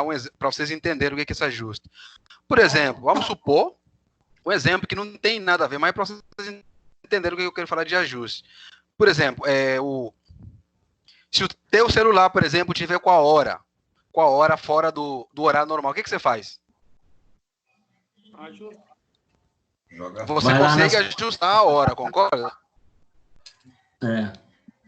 Você vai nas configurações, sei lá, mexe lá no horário, você consegue ajustar a hora. Então, ou seja, para a incerteza do tipo B, a distribuição da probabilidade, ela tem que ser ajustável.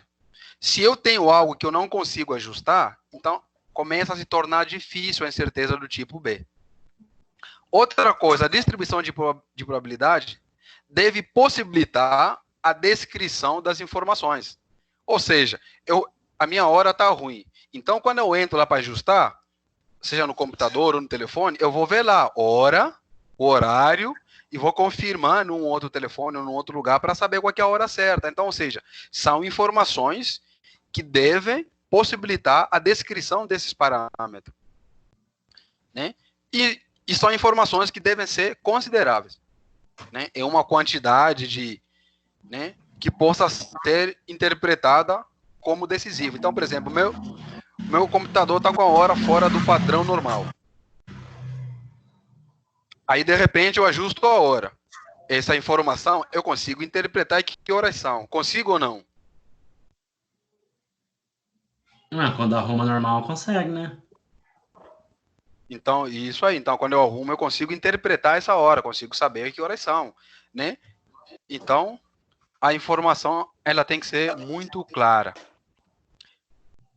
Então, olha só, o que é distribuição de probabilidade, professor?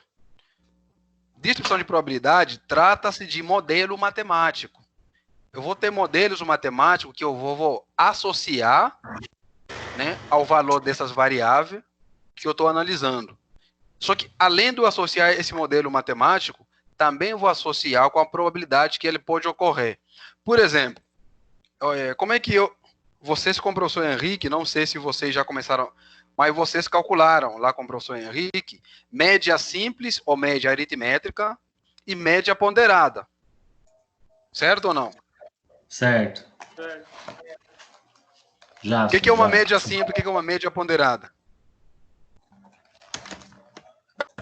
Eu só não lembro, mas a gente fez. Não pode. Então, olha só, o que é média simples? Média simples pode fazer, soma todos os valores ou divide pela quantidade. Tudo bem, gente? Conseguiram me entender? Sim. Isso. Oi, Manuel, Aline, Gervásio. Hoje. Tô aqui. Então, olha só, média simples, que é a média aritmétrica, é aquela média que eu somo todos os valores e vou dividir pela quantidade, igual que a gente fez no exercício que está aí no slide de vocês. Somei todos os valores e dividi pela quantidade, que é uma média simples ou média aritmétrica. O que é uma média ponderada? Por exemplo, 3 alunos tiraram a nota 4 e 5 alunos tiraram a nota 10. Então, olha só, 3 alunos tiraram a nota 4, mas, sei lá, 5 alunos tiraram a nota 10. Como é que eu faço para calcular a média? Eu vou pegar a quantidade de alunos. Se eu tenho 3 alunos que tiraram a nota 4, vou pegar 3 e vou multiplicar por quanto? Por 4. Mais 5 alunos que tiraram a nota 10. Vou pegar 5 e vou multiplicar por quanto? Por 10. Aí depois eu vou dividir pela quantidade de aluno. Então, observa que aqui eu não estou só somando, eu estou multiplicando pela probabilidade daquilo ocorrer. Ou seja, quantos alunos tiraram, por exemplo, a nota 3? Sei lá, 4. Quantos alunos tiraram a nota 10? 5 alunos. Então, estou multiplicando pela probabilidade daquilo acontecer.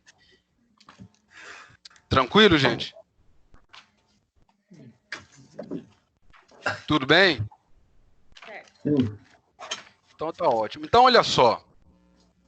Eu quero chamar a atenção para vocês aqui sobre algo muito importante.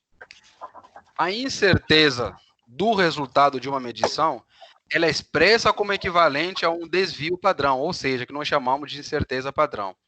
Ela equivale a um quê? A similaridade na probabilidade de abrangência. O que eu quero que vocês prestem atenção? No segundo tópico. Na matemática, nós podemos somar um monte de coisa. Só que para a gente somar componentes de incerteza, somente deve ser realizada essa soma quando todas as componentes de incerteza padrão, tá? De incerteza padrão, quando estiverem na mesma probabilidade, ou seja, todos têm que estar na mesma unidade. Por exemplo, se eu perguntar para você, né, falar para mim que, por exemplo, a Aline está fazendo janta, perguntar para a professora Aline, quanto é que dá uma panela, soma para mim uma panela e um garfo, quanto é que dá? Quanto é que dá a soma de uma panela e de um garfo? Como ele é meio, tem 2. Agora, Não, continua tendo uma panela e um garfo. É uma panela e um garfo. Mas eu... Continua. São diferentes, né, senhor? Isso que eu quero que vocês entendam. Ou seja, para eu somar, para eu somar incertezas padrões ou incertezas padrão, elas têm que estar na mesma probabilidade. Ou seja, por exemplo, no nosso caso, todas têm que estar, por exemplo, a 68%. Se eu tiver uma que tiver por exemplo, 95% e a outra tiver 68%, não podemos somar. Elas têm que estar no mesmo nível de confiabilidade. Entenderam o que eu falei? Tudo bem, gente? Sim. O que acontece? Do mesmo time. Tem que ser do mesmo time, senhor. Isso, tem que ser do mesmo time. Porque tem gente, depois na prova, aí vai acontecer. Aí faz um exercício. O professor fala, utiliza a probabilidade de 95%. Aí faz a letra B, utiliza a probabilidade de 68%. Ele vai usar do tipo A, porque ele já sabe que 68% é do tipo A. Aí eu falo para você, qual é que é a incerteza combinada? Aí sabe o que ele vai fazer? Aí vai somar tudo. Só que esquece que um está em 90% ou 95%, o outro está em 68%. Mas, professor, então o que eu vou ter que fazer para somar?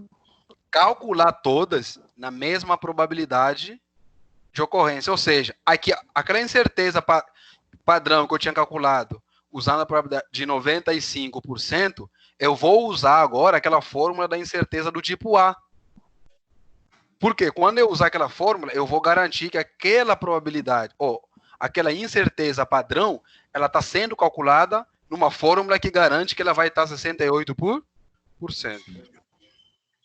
Tá? Então, todas as incertezas, elas devem ser expressas na mesma probabilidade de abrangência, ou seja, no mesmo nível de confiabilidade.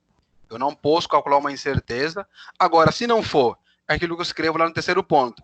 Converter, eu vou ter que converter todas em incerteza padrão. Tá? Aí eu faço o cálculo para que todas sejam na mesma incerteza padrão. Então, olha só. Eu fiz com vocês esse exercício aqui, muitos alunos tinham dificuldade. Então, olha só, quando eu tenho uma incerteza padrão em função da resolução, ou seja, você tem um equipamento. Você tem um equipamento, por exemplo, que você quer fazer uma certa medição, quer mensurar um certo valor. Se eu tenho a resolução, a incerteza padrão, ela é calculada pegando a resolução dividido por 2. Professor, como é que eu sei? Olha só, vou voltar aqui nesse gráfico aqui. Vocês conseguem... Um slide anterior, onde tem aquele gráfico aí que tá... Vocês conseguem observar aquela forma de onda que está aí? Num gráfico anterior, onde eu estava. Sem o risco azul, né, senhor?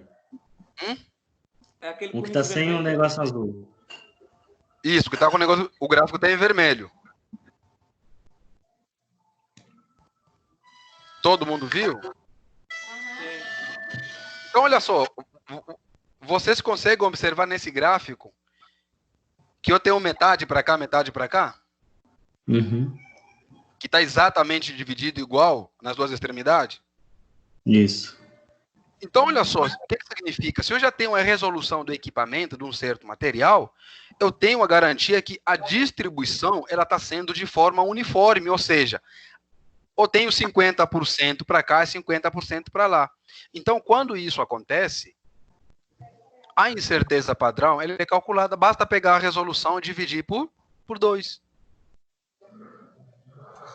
Que eu vou mandar para vocês uma lista lá no grupo. Eu acho que eu já mandei para vocês têm, mas vou mandar de novo alguns exercícios que eu fiz com vocês em sala de aula, mas que eu vou deixar que vocês façam de novo para treinar. Então, olha só, se eu quiser saber o valor daquele A, daqueles extremos, basta eu pegar também a resolução e dividir por 2, ou seja, a minha incerteza ela vai ser igual ao próprios extremos que eu tenho, porque eu tenho 50% de acertar, como 50% de quê? De errar. Então, a incerteza e os extremos vai ser igual. Porque se eu tenho 50% para acertar, 50% para errar, então a probabilidade de ocorrência é a mesma. Né? Então, olha só, o A ele é chamado de erro devido à limitação da resolução, né? Ou também incerteza. Se eu calcular a incerteza aqui, então ele pode ter o mesmo padrão. Então, olha só. Por que eu falo que a incerteza, os alunos acham que a incerteza do tipo B é complicada? Por causa desses casos. Então, a primeira coisa que você tem que prestar atenção num exercício do tipo, ou num exercício que envolve incerteza do tipo B, são esses casos. Qual é que é o primeiro caso? Olha a figura que está aqui. Que figura que eu tenho aqui? Que figura que nós temos? Sei lá, que é isso. Não, esqueça aqueles traços. Olha só. Imagina aquele desenho. Que figura geométrica. Um Nós retângulo. Temos um retângulo. Todo mundo consegue enxergar? Não, esquecem aquelas pintinhas aí. Aquele é só para enfeitar o desenho. Mas olha a figura geométrica. Que figura geométrica a gente tem? Um retângulo. Isso. Tudo bem, gente? Aline, Emanuel, Gervásio. Tô aqui. Então, olha só. Então, a primeira coisa que eu tenho que observar num exercício ou num problema é que tipo de figura geométrica está tratando. Então, olha só. Se a probabilidade empregada ela é numa figura geométrica do tipo retângulo, então a minha incerteza padrão vai ser apenas o valor de A dividido por raiz de 3. Então é simples, muito simples. Você só precisa, né, olhar, ou seja, quando você não tem plena incerteza, ou quando a distribuição de probabilidade mais empregada é do tipo retangular, então a incerteza padrão, por isso é que, olha aqui, eu não estou precisando calcular média, por quê? Porque não é um processo estatístico. Basta eu pegar o valor de A dividido por raiz de 3. Raiz de 3 vem da onde, professor? Faz parte da fórmula? Faz parte da dedução, tá? Mas por enquanto eu não mostrei, mas tem uma dedução matemática para chegar nessas expressões. Tranquilo, gente? Beleza. Então, olha só. Segundo ponto. Que figura geométrica que nós temos ali? Um triângulo. Um triângulo. Então, olha só. Quando a distribuição de probabilidade é caracterizada por uma estrutura ou por uma figura do tipo triângulo, tá? Triângulo, então a minha incerteza padrão vai ser o A dividido por raiz de 6.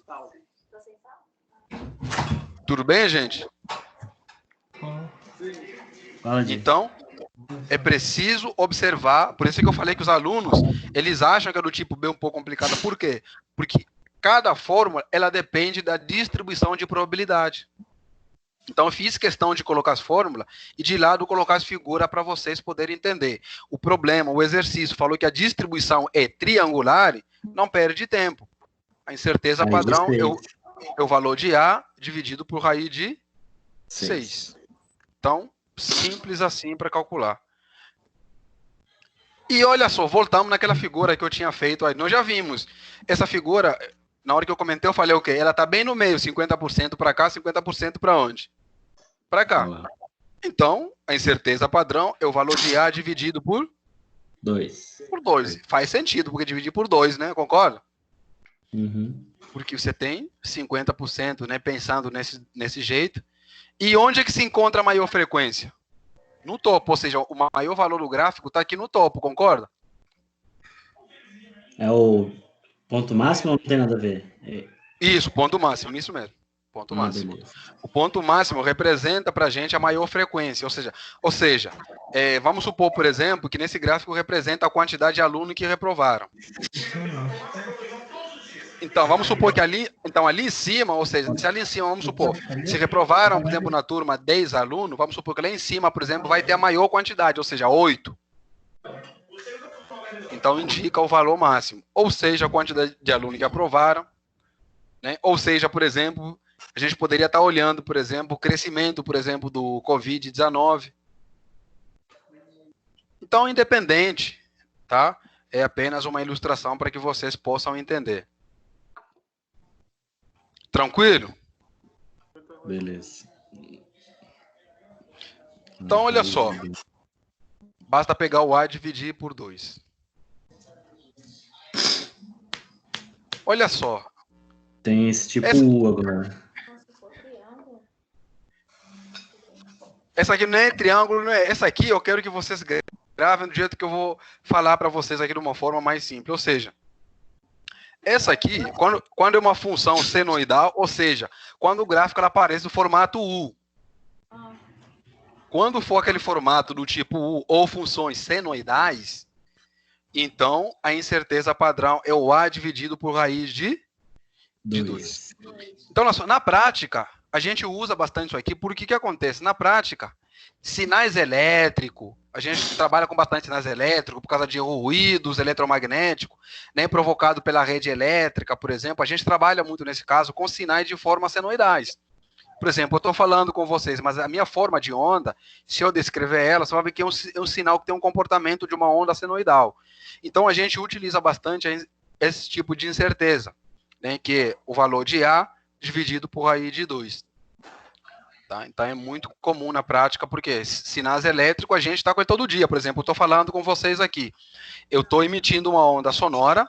Essa onda sonora, ela se propaga no vácuo e depois essa onda, ela é captada, por exemplo, pelo microfone.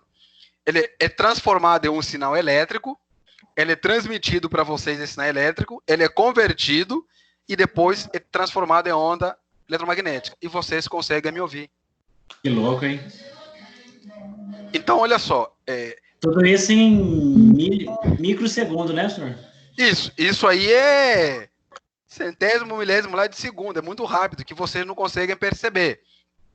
Existe um simulador na internet que você consegue simular e ver tudo isso acontecendo. É muito legal.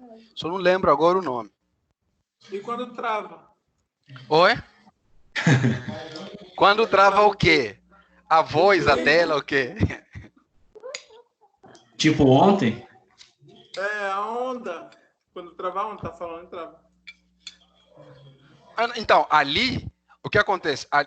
Ali a onda mecânica encontrou... Porque uma onda mecânica é aquela onda que precisa de um meio físico para se propagar.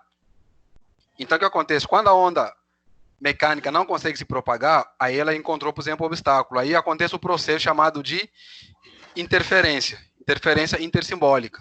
Tá? E essa interferência ela pode ser destrutiva ou construtiva. Se ela for construtiva, o sinal consegue chegar. E se ela for destrutiva, ela destrói todo o sinal. Tranquilo, gente? Então tá bom. O Manuel aí tá querendo entrar na área de comunicações. Estou gostando. Então, olha só. Como é que eu calculo, então, a minha incerteza padrão combinada? Basta somar as incertezas padrões, né, de cada um de forma separada. De novo, gente, aqui eu quero voltar de novo naquela observação que eu falei para vocês. Para eu somar, o que eu preciso garantir?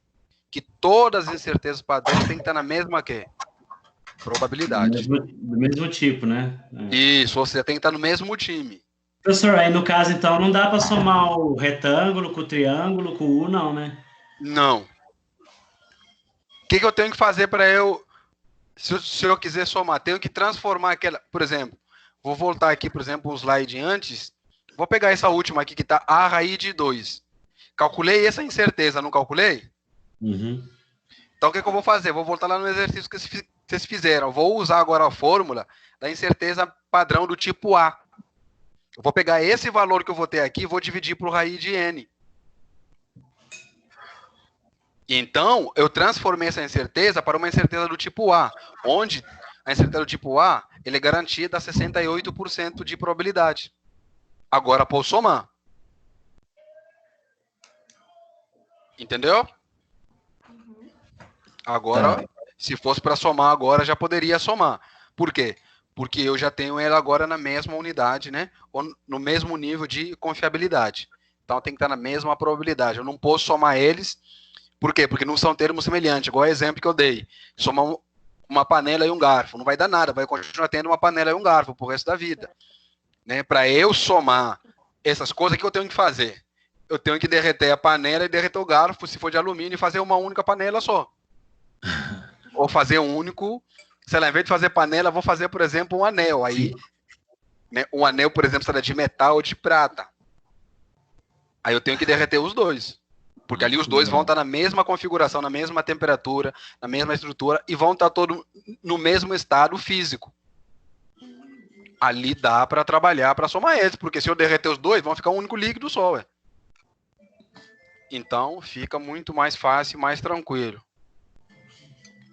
Então, olha só, quando eu calculo, então, essa incerteza de cada um, aí eu vou calcular a chamada incerteza expandida. A incerteza expandida é muito fácil de calcular. Por quê? O T, nós já sabemos que é o coeficiente de student, que é aquele valor que é sempre dado para vocês. Onde esse UC vai ser a incerteza o quê? Combinado. Agora, aonde que vocês começam a errar? Vou voltar de novo aqui, ó. Porque a incerteza combinada, olha só, é a soma de todas as incertezas. Onde que vocês erram? Vocês somam todas, mesmo estando em probabilidade diferente. Por quê? Aí vira uma reação em cadeia, né, senhor? Se erra Então, antes de você somar essas incertezas separadas, você tem que transformar em incerteza padrão, ou seja, todas têm que estar na mesma probabilidade. Feito isso, estão na mesma probabilidade, ali sim. Aí eu posso chegar, pegar o valor total dele, que eu somei, e multiplicar pelo valor de T que vai ser fornecido. Aí eu consigo calcular a incerteza expandida. Tá? Então, só tomem cuidado de novo. Olha que eu estou batendo muito nessa tecla. Tomem cuidado na hora de somar. Verifiquem primeiro se todas as incertezas estão sendo caracterizadas com a mesma probabilidade de ocorrência. Se não, tenho que transformar todas elas, converter elas para a mesma probabilidade de ocorrência. Só depois é que eu somo. Não posso fazer o contrário.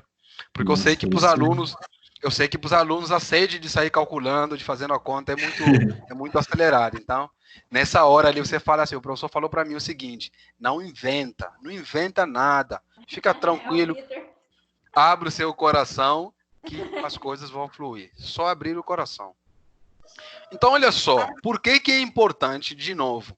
Eu coloquei essa fórmula aqui para a gente saber calcular chamado grau de liberdade. Então, olha só, eu tenho aqui de novo, aqui eu estou focando aqui, olha só, a incerteza padrão combinada vai ser igual a soma.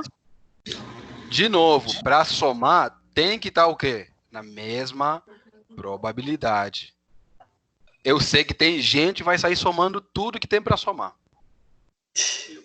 Eu tô batendo nessa tecla, mas eu garanto que tem gente, alunos vão ouvir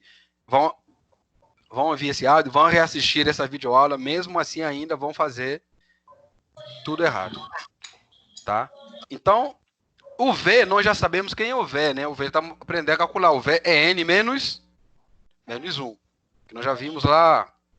O V é o N menos 1. Então, ou seja, eu tenho várias fontes de incerteza. Vou calcular, por exemplo, a incerteza padrão da fonte 1. Vou dividir pelo valor de confiabilidade 1. Por exemplo, vamos supor que no vosso exercício, vocês calcularam uma incerteza padrão. Vou chamar de 1. Aí vocês vão dividir como 1. Vocês têm 16, então o V vai ser 16 menos 1.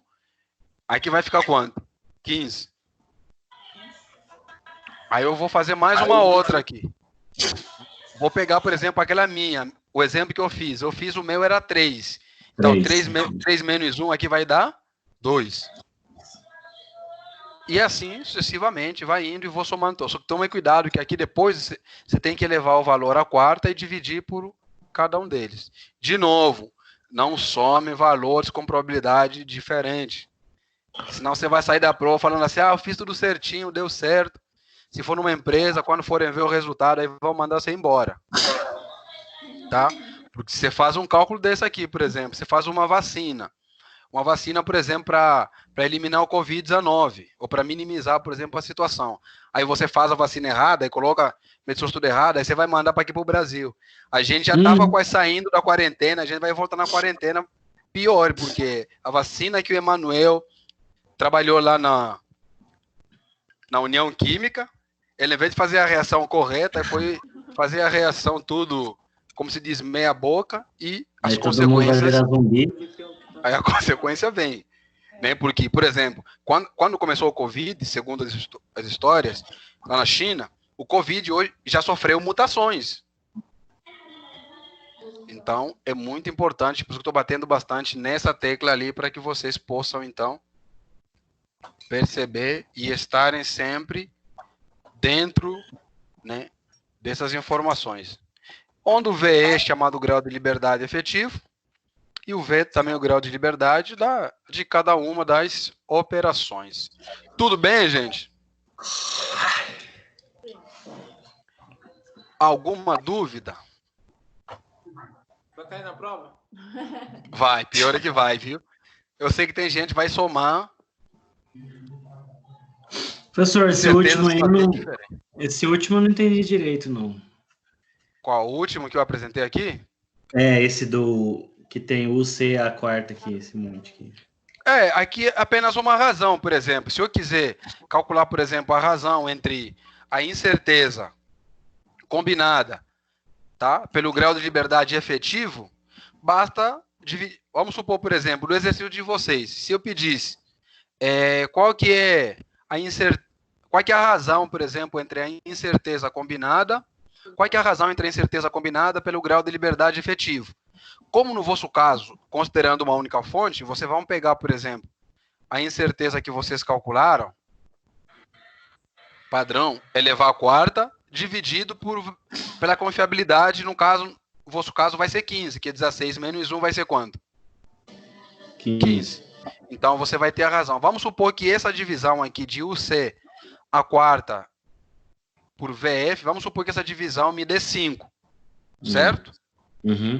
Aí eu vou pegar 5, vou multiplicar por V, então vai ficar 5VF, concorda? 5V. Isso, 5 vezes o VE, concorda? Ah, tá, 5 vezes o VF, isso. Vai me dar o C igual a 5VF, concorda? Aham. O que significa? Que a minha incerteza combinada é 5 vezes maior que o grau de liberdade efetivo. Entendeu? Para eu saber quantas vezes, por exemplo, eu tenho que aumentar. Vamos supor, por exemplo, o Emanuel, por exemplo, ele não sabe a 12. O que ele tem que fazer? Então, ele tem que calcular essa razão, para ele saber quantas vezes vai ter que aumentar o grau de efetividade. Qual é a margem de liberdade que ele vai ter que trabalhar, que ele vai ter que dar. Então, é importante fazer isso. Tranquilo, gente? Beleza. Eu tenho uma informação para vocês, para passar uma informação, não sei se é importante, mas acredito que é muito importante. Semana que vem, né?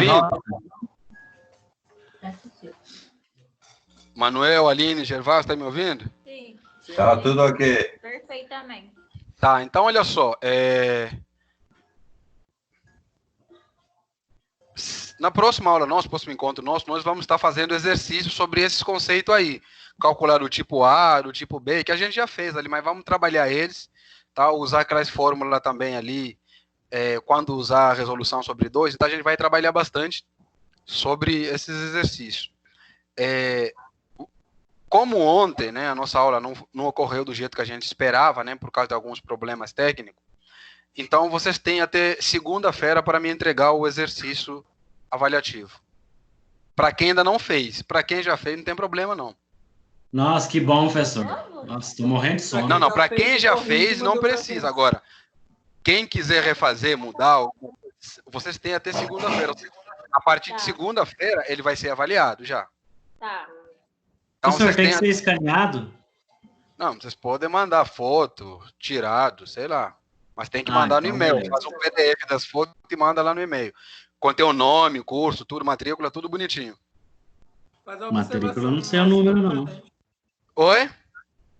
Faz a observação no nosso e manda pra gente de volta. Que observação de quê? Observação. Observação eu já fiz nas mensagens aí que você mandou pra mim. Eu já fiz a observação. Na aula de hoje também eu mostrei pra vocês como vocês vão calcular a letra C, já que o problema de vocês é a letra C.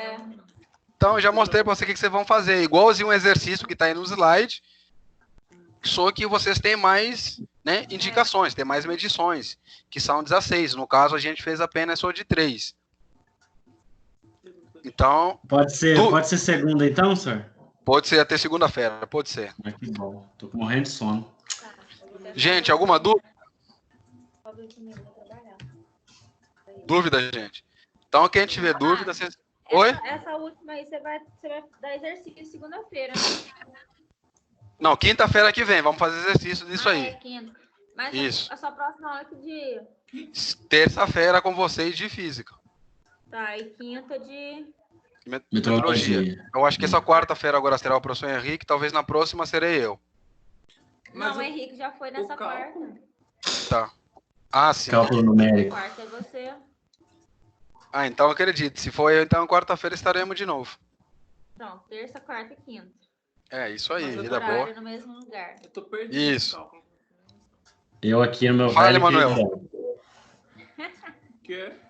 Qual que é o problema do cálculo? Ele tá chorando do cálculo aí, ó. Ele tá perdido. Não, matéria de cálculo, não sei nem onde parou. Qual cálculo? Numérico? É. Eu parei estudo do zero. Agora, o professor Henrique ontem eu acho que começou com zeros da função. Foi. Aí você vai dar continuação. Isso, eu vou resolver os outros métodos ali que faltam pra gente tá dando a sequência. Tá. Uhum. O A vai pra fazer até que sessão? Até a 2, né? Nossa, E metrologia, toda a unidade 2 já. Nossa. Toda? Isso. Já fez, já. Não. Eu só fiz a 1. Não, eu tô acompanhando mesmo, eu tô dando os zeros aí nas pessoas. Ai, que horror. Ah, para! Abre o seu coração. Para! Faz isso não, senhor. O Giovanni acordou. Não, porque tem gente que nunca fez. Não, tem gente que nunca fez, tipo o Vitor. Não, o Vitor, eu acho que ele viu a nota dele, ele começou a fazer. Eu acho que ele viu as notas, eu acho que ele ficou preocupado. Falou, acho que o professor, eu acho que deve estar muito bravo comigo. E o nota máxima, você tá acompanhando? Desafio, né? Eu também tô acompanhando.